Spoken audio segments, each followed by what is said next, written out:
Hello, everyone. My name is Ryan, and I will be presenting the topic of leprosy for you guys. So, leprosy or Hansen's disease is caused by the Mycobacterium leprae. It's been documented in history for thousands of years and has been a part of ancient Europe and throughout Asia. It until relatively recently, it actually had a very huge social stigma, and there were entire colonies for people with leprosy because they were frankly considered unsightly and many people did not want to look at them. Another huge reason was that it was believed to be highly contagious. People didn't know that it could not be spread as easily as I'll talk about, and it was a huge stigma around it. And one interesting thing about M. leprae is that it was the first bacterium that causes disease in humans to be discovered. And it was discovered by a physician by the last name of Hansen, which is how it became Hansen's disease. So part of the stigma is that people didn't know how it was transmitted, and the exact mode of transmission is still not 100% known. According to the CDC, it's most likely spread by droplets that someone either sneezed or coughed with M. leprae in it. And the thing is that it actually would take long and prolonged contact with M. leprae or with people with leprosy to actually catch the disease. So it's not something that you can get just by touch like it was thought of in the medieval times. It's actually much more difficult to actually get leprosy.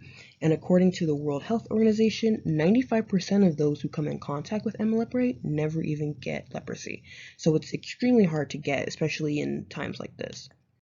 So leprosy is a spectrum. It ranges from tuberculoid, which is the less severe version of leprosy, to lepromatous, which is significantly more severe. And then there are in-between versions called borderline tuberculoid and borderline lepromatous.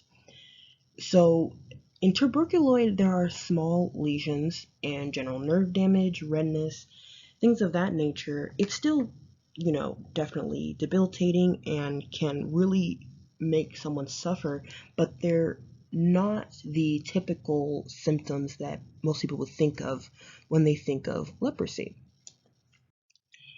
So, with lepromatous leprosy, this is where you're getting into the more common signs and symptoms of leprosy. And there are a lot of different photos I wanted to use, but a lot of them are quite graphic.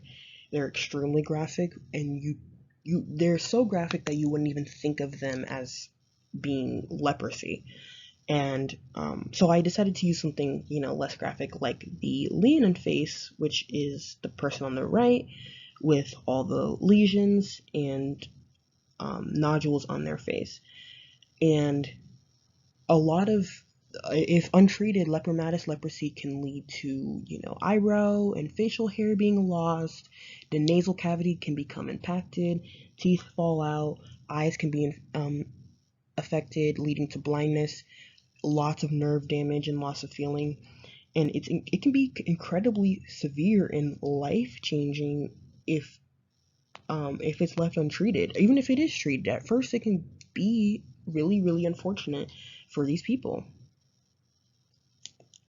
So, for the innate immunity research that was done, um, I looked into the antimicrobial effects of vitamin D, and that was tested using M. leprae.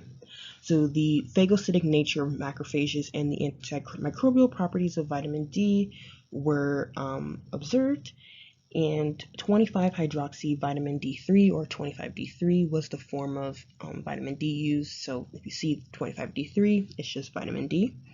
And then IL-15 macrophages were used, and these are macrophages that were previously exposed to interleukin 15, a cytokine that increases proliferation of natural killer cells.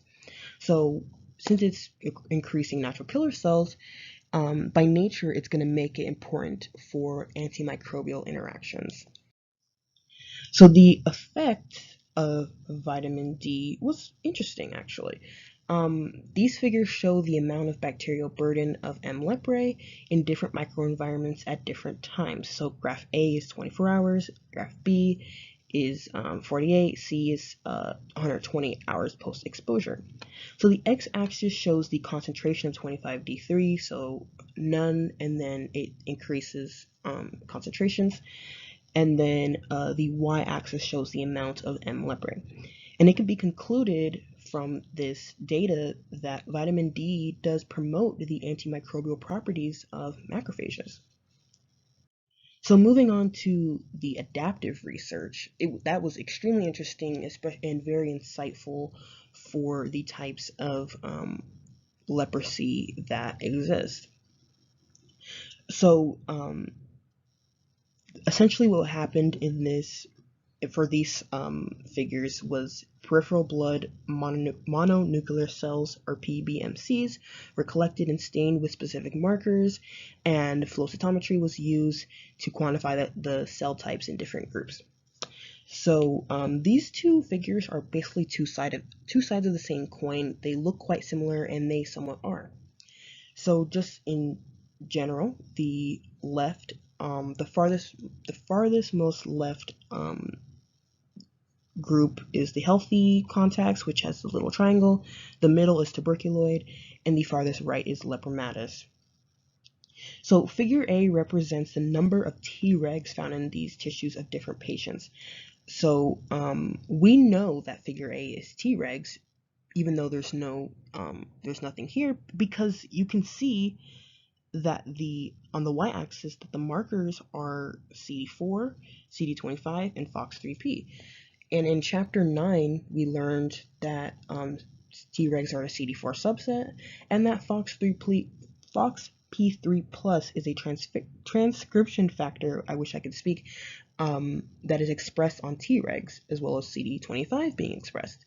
So, and you can also see here that the lepromatous patient had significantly more Tregs, which would suggest lots of suppression, which Tregs do. They suppress the immune system, which we'll talk a little bit about later. And figure B is for Th17 helper cells. And we know this because on the y-axis you can see IL-17 and CD4 as markers. IL-17 is a pro-inflammatory cytokine that is produced by Th17 cells, and Th17 cells are a subset of CD4. So you easily can realize that it's Th17 cells. And figure B shows that tuberculoid patients have significantly more Th17 cells, which would kind of be obvious because the patients are fighting against a bacteria. However, it's a little more interesting that the lepromatous patients have so few Th17 cells, which we'll get to in a little bit. So moving on to the last figure for the adaptive research was about PD-1 and PD-L1's effect on the levels of interferon gamma. And interferon gamma levels were measured in the test groups, and we found some interesting results here. So the healthy contacts and the tuberculoid patients are the first two bars here, and those are not super important in this. What we're really getting into is the last three bars. So what's important to know about this is, as a reminder, that interferon gamma is a pro-inflammatory cytokine that helps with recruiting neutrophils and macrophages to the environment. And PD and PDL are programmed death protein and ligand 1. They decrease antigen presentation and promote self-tolerance so that the immune system doesn't attack itself, which we would think would be a good thing. However, in cases of cancer and things of that nature, it becomes problematic because you want the body to attack itself. You want that because you want to get rid of the cancer, but that it basically, in a sense, dampens the immune response. So the bottom section here denotes whether or not the PD or PDL1 was blocked. So a plus sign denotes that it was blocked, and a negative sign denotes that it was not blocked. So the first two bars, like we said, don't super matter in this case, but they're just kind of used as a reference, and there's no blocking done for either pathway on either of them. So moving on to the more severe type of leprosy, like the lepromatous, the you can see where there starts to be blocking. So for that third bar, where that first lepromatous, you see that the PD-1 is blocked. For the second, you see that PDL1 is blocked, and for the last, you see that both pathways are blocked. And when you see that these are, as they're blocked, you see more and more interferon gamma being produced. This suggests that the PD-1, PDL1 pathways inhibit interferon gamma from being produced, which is, that's hindering the patient from being able to fight against the M. leprae. So one of the things to pull or to take away from the adaptive research is the effect that Tregs have in lepromatous leprosy. And because of the effects that Tregs have on T cells, the unusually high amount of Tregs can cause too many T cells to die or be inactive, which is suppressing the immune system way too much. This, in turn, can be part of the reason why lepromatous leprosy is so severe. If there's so much suppression happening of the immune system, the bacteria can just run rampant in the body. It can do whatever it wants because these T cells are being either deprived of IL-2, they have TGF-beta inhibiting them, anti-presentation or antigen presentation is being inhibited, or you have the apoptotic pathways that we learned about happening, and these cells are dying left and right, and there's nothing to fight against, or there's very few T cells to fight against this bacterium in the body. And that's a huge reason, or that's hypothesized as a huge reason as to why the lepromatous leprosy gets so bad.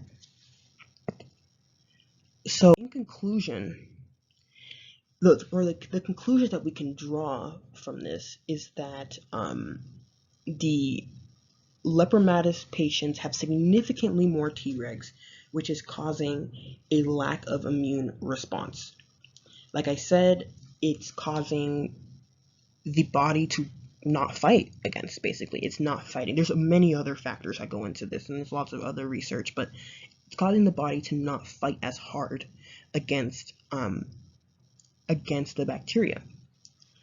And with the interferon gamma, that's another thing. With immunosuppression, or with just not as much fight happening against, or that not as much fight as what could be happening against the bacterium.